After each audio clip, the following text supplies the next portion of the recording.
हाय, आप सबका वेलकम है मेरे चैनल पे। और आज हम पढ़ेंगे ह्यूमन रिलेशन अप्रोच। इससे पहले हम यूनिटरी अप्रोच पढ़ चुके हैं, प्लूरलिस्टिक पढ़ चुके हैं, कार्ल मार्क्स पढ़ चुके हैं। ठीक है, ये तीनों अप्रोच हमने कंप्लीट कर लिए हैं। ठीक है, तो अब हम बाकी के अप्रोचेस को ऐसे ही देखेंगे। और अभी मैंने कार्ल मार्क्स की जो अप्रोच है वो जस्ट अपलोड करी है थोड़ी देर पहले, आप उसे जाके देख सकते हैं। ठीक है, अब हम पढ़ें ह्यूमन रिलेशन। चलिए स्टार्ट करते हैं। तो इससे पहले स्टार्ट करिए, थोड़ा सा बता देती हूँ कि क्वेश्चन कैसे आते हैं, क्योंकि बहुत इंपॉर्टेंट है जानना कि क्वेश्चन किस तरीके से बनते हैं। तो ये पूछ सकते हैं, प्रोपेगेटर भी पूछ लेता है कि किसने दिया है, तो अल्टन म्यो ने ह्यूमन रिलेशन अप्रोच दिया है। ठीक है, तो आपको ये चीज़ें ध्यान में रखनी होती हैं, थोड़ी सी ध्यान में रखेंगे तो चल जाएगा, आपका क्वेश्चन बन जाएगा। और थ्योरेटिकल पेपर दे रहे हैं फिर भी आपके लिए इंपॉर्टेंट है। अगर आप अच्छे मार्क्स चाहते हैं ना, कि आप चाहते हैं अगर आप बीबीए एमबीए के स्टूडेंट हो, चाहते हैं कि मेरा मार्क्स अच्छा हो, ठीक है, तो क्या करना है आपको, कुछ ऐसे पर्टिकुलर वर्ड्स होते हैं और चीज़ें होती हैं जो आपको मेंशन करनी। जैसे कि अब आप आंसर लिख रहे हो तो आपको मेंशन करना पड़ेगा कि ये आंसर जो है सॉरी ये अप्रोच एल्टन मेयो ने दी थी। ठीक है, तो चलिए देखते हैं उन्होंने कहा क्या है। According to him, given human initiative from management, the employees positively, यहाँ पे बात किसकी हो रही है आप ये देख लेना, employees। ठीक है, employees positively listen and respond properly to them, and hence there is no room left for the conflict arise।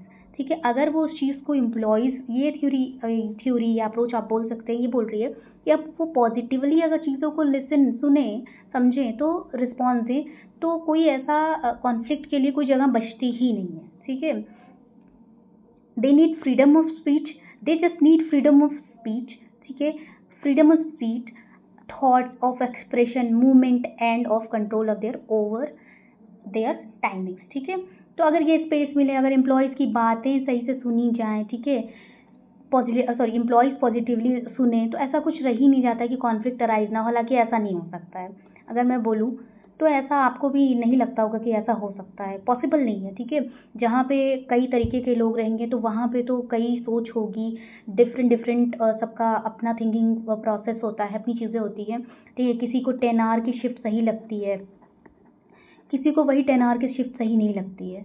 ठीक है, किसी को मैनेजमेंट के रूल सही लगते हैं। ठीक है, मैनेजमेंट को तो मान लो सही लग रहा है कि हमने ये जो रूल बनाया वो सही है, लेकिन हो सकता हो और जो हमारे वर्कर्स हैं, एम्प्लॉयज़ हैं, उनको ना सही लग रहा हो। ठीक है, तो ऐसा पॉसिबल नहीं है, पर इस अप्रोच में यही बोला गया है। तो आई होप आपको ये अप्रोच क्लियर हो गई होगी। चलिए नेक्स्ट अप्रोच देखते हैं, इकोनॉमिक अप्रोच। ठीक है, अब इकोनॉमी से आपको समझ में आ रहा होगा कि यहाँ पे सब मिला के बात किसकी होने वाली है, किसकी बात होने वाली है, जो भी पैसे से रिलेटेड इश्यूज हैं, इकोनॉमिक इश्यूज। ठीक है, industrial revolves around the economic issues. ठीक है, यहाँ पे इकोनॉमिक इश्यूज से रिलेटेड चीज़ें होती है। ठीक है,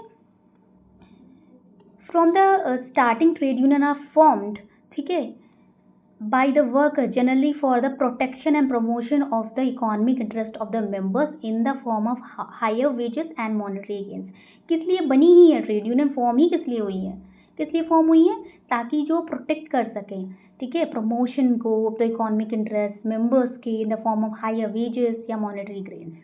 ठीक है, gains, worker involve cost to the employers whose primary aim to, जो है क्या है, प्राइमरी एम क्या है कि is to minimise cost and maximise profit, कि कॉस्ट को हम मिनिमाइज कर सकें और प्रॉफिट को जितना हो सके मैक्सिमाइज कर सकें। ठीक है, तो ये थ्योरी को भी आपको समझ में आ गया होगा कि ये थ्योरी कह रही है कि भैया जो भी चीज़ें हैं ना वो इकोनॉमी से रिलेटेड इश्यूज़ हैं, जो भी वेजेस से रिलेटेड इशू हैं, ये सारी चीज़ें इसमें आएंगी। ठीक है, ट्रेड यूनियन बनी इसलिए ताकि वो ऐसे इंटरेस्ट जो भी हैं वो रिप्रेजेंट कर सके। ठीक है, अगर ऐसा कोई इशूज़ होता है तो उसको रिजॉल्व कराने में हेल्प कर सके। ये जो है कि इसमें यहाँ आपकी ह्यूमन रिलेशन अप्रोच में बोल रहा है कि ये यहाँ पे अगर वो बातें ही सही से सुने तो ऐसा कोई होगा, हालांकि ऐसा पॉसिबल नहीं है। साथ ही साथ मैं आपको एक और बता देती हूँ, अल्टन म्यो हम पीपीएम में भी पढ़ते हैं ना, आपने पढ़ा होगा, नहीं पढ़ा होगा तो मैं आपको आगे पढ़ाऊँगी। ठीक है, पीपीएम में पढ़ते हैं, बहुत ही जो है फेमस एक्सपेरिमेंट किया था इन्होंने, हॉथरॉन एक्सपेरिमेंट किया था वेस्टर्न इलेक्ट्रिक कंपनी शिकागो में। ठीक है, ये इन्होंने अकेले नहीं किया था, वैसे बहुत सारे लोग भी इन्वॉल्व थे, तो इन्होंने बहुत फेमस एक्सपेरिमेंट वहाँ पे किया था, ह्यूमन रिलेशन अप्रोच। ठीक है।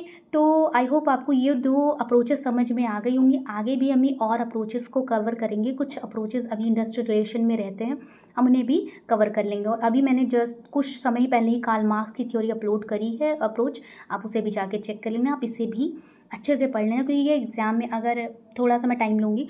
यूजीसी नेट का अगर आप एग्ज़ाम दे रहे हैं, यूजीसी नेट, ठीक है, 55 कोड का, एचआरपीएसयू का, या आप कॉलेज में भी एग्ज़ाम दे रहे हैं तो इंडस्ट्रियल रिलेशन करके आपका सब्जेक्ट होता है। किसी में ये सब्जेक्ट जो है 4th सेम में होता है, किसी किसी यूनिवर्सिटी में, किसी में ये 2nd सेम में होता है, ठीक है, डिपेंड करता है, लेकिन होता ज़रूर है, इसमें आपको पढ़ना पड़ता है। तो आप वहाँ पे भी आपने देखा होगा कि एमसीक्यूज़ पूछे जाते हैं, तो आपके लिए आसान रहेगा, साथ ही साथ लिखने के लिए भी आसान रहेगा। आपको ये पूछा जाएगा, ठीक है, कि इस थ्योरी में क्या है, इस थ्योरी में क्या है, तो आप लिख सकते हो, ठीक है। तो आपके लिए हर तरीके से ये प्रॉफिटेबल ही है, आप इसे ज़रूर पढ़ना, इसे आप स्किप नहीं कर सकते हैं। If you are preparing for a competitive exam like UGC NET, तो आप बिल्कुल भी अफोर्ड नहीं कर सकते इसे स्किप करना। या फिर आप एचआर का, पीएसयू का एग्ज़ाम दे रहे हैं, उससे भी आप स्किप नहीं कर सकते, आपको ये पढ़ना ही पड़ेगा। तो आई होप आपको समझ में आ गया होगा। हाँ, एक और चीज़, मैं जब कार्ल मार्क्स का मैं लेक्चर कवर कर रही थी तो मैंने एक चीज़ नहीं आपको बताया, लास्ट में मैंने, आप लास्ट में स्क्रॉल करोगे नीचे तो आपको दिखेगा कि मैंने वहाँ पे कई बुक की कार्ल मार्क्स की लिस्ट दी हुई है। आप उन बुक्स को ज़रूर नोट डाउन कर लेना, एक प्लेन पेपर ले लेना, ऐसा ही एक प्लेन पेपर लेना, और इस तरीके से, सॉरी लाइन नहीं हो पा रही है, मतलब इस तरीके से लाइनिंग करके, और यहाँ पे जो बुक्स हैं और किसने दी है ऐसे करके आप कार्ल मार्क्स की जितनी फेमस बुक्स है वो नोट डाउन कर लेना, ठीक है। उससे होगा क्या, एग्जाम में बुक से रिलेटेड भी क्वेश्चन आते हैं, मैं यूजीसी नेट की बात कर रही हूँ यहाँ पे, तो आपके लिए आसान होगा, ठीक है। हर बार 6-7 जो है 6 से 8 नंबर का क्वेश्चन तो आ जाता है बुक्स से रिलेटेड, मैच द कॉलम में बहुत पूछता है, ठीक है। तो आपके लिए प्रॉफिटेबल, आप उसे देख लेना। आगे भी हमें और कुछ अप्रोचेस रहती हैं, हम उन्हें भी कवर करेंगे, ठीक है। और ऐसे ही पढ़ते रहेंगे, और लगातार मैं आपके लिए कोशिश करूँगी कि मैं आपके लिए और भी लेक्चर्स लेके आऊँ, जितना हो सका मैं करूँ, ठीक है। तो हंसते रहिए, पढ़ते रहिए, मुस्कुराते रहिए। आज के लिए इतना ही, बाय।